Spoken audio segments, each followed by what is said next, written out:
Good morning बच्चों।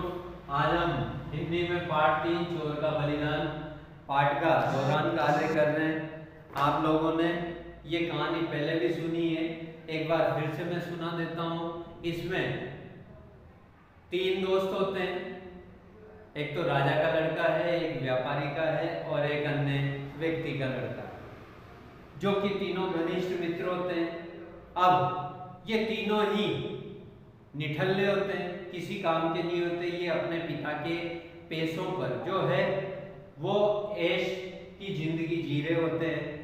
अंत में इन तीनों को घर से निकाल दिया जाता है कि तुम तो निकम्मे हो, कोई काम तो करते नहीं हो, कोई पैसा वगैरह काम करके लाते नहीं हो, कमाते नहीं हो।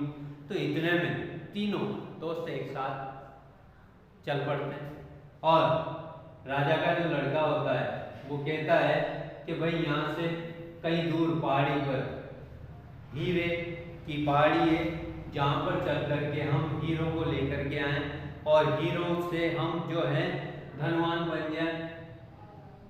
परंतु उस पहाड़ी तक पहुँचते समय उनको एक घने जंगल से गुजरना होता है।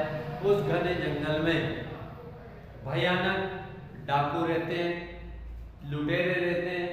अब तीनों उस जंगल से गुजरते हुए उस हीरे की पहाड़ी तक पहुंच जाते हैं और अंत में हीरे प्राप्त करने के बाद विचार करते हैं कि जिस घने जंगल से हम गुजर के आए हैं उस घने जंगल के डाकू हैं, कहीं उन्होंने जो है हमसे हीरे लूट लिए तो हम तो कंगाल हो जाएंगे और साथ ही साथ वो हमें मार देंगे। तो तीनों इसी विचार से वो हीरो को भोजन के साथ क्या कर लेते हैं, निगल जाते हैं। अब इतने में वो जंगल से गुजरते हुए आते हैं, एक डाकू उनको मिल जाता है। डाकू सोचता है कि यार इनसे क्यों ना दोस्ती की जाए, इनके पास तो हीरे होंगे, ये हीरे लेकर के आए। परंतु लुटेरा जो है वो उनकी संगति में रह करके उसका हृदय परिवर्तित हो जाता है कि यार इनके पास तो हीरे कुछ है ही नहीं, वो भी उनके साथ चल पड़ता है। अब वो रात को एक किसी गांव में रुकते हैं तो गांव का जो मुखिया होता है वो गांव का मुखिया उनसे कहता है कि भाई तुम्हारे पास हीरे होंगे, कि साहब हमारे पास तो कुछ भी नहीं है।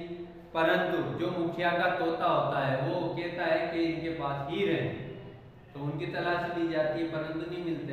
अब वो उनको छोड़ देता है मुखिया। अब जैसे ही वो गांव की सीमा के बाहर जाने लगते हैं तो तब वापस चिल्लाता है कि इनके पास हीरे हैं, हीरे हैं। वो उन्हें वापस पकड़ करके लेके आता है कि इनको भाई पकड़ लो, बंदी बना लो, सवेरे इनका पेट चीर करके इनको मौत के घाट उतार दिया जाएगा। अब रात भर उनको रखा जाता है तो चोर कहता है, अपने मन ही मन में विचार करता है कि यार मैंने तो हीरे निगले नहीं, इन तीनों ने निगल लिए। अब इसलिए सबसे पहले मैं मेरा पेट चीरवाऊंगा ताकि ये तीनों बच जाएंगे। अब अगली सुबह सबसे पहले चोर कहता है कि भाई सबसे पहले मेरा पेट चीरा जाए। मुखिया राजी हो जाता है तो उसका पेट चीरा जाता है, परंतु हीरे नहीं मिले उसके पेट में। तो मुखिया कहता है कि भाई इसके पेट में नहीं मिले तो इन तीन के में कहाँ मिलेंगे, इनको छोड़ दें। तो इसी तरीके से जो है चोर उन तीनों की संगति में रह करके अपना आत्म बलिदान दे करके उन तीनों को बचाता है। तो यही कहानी है बेटा कि चोर का बलिदान उन तीनों राजा, व्यापारी और अन्य व्यक्ति का जो लड़का है उसको उसकी जान उनको बचाने में चोर जो है अपना बलिदान दे देता है। ठीक है बेटा, थैंक यू, धन्यवाद।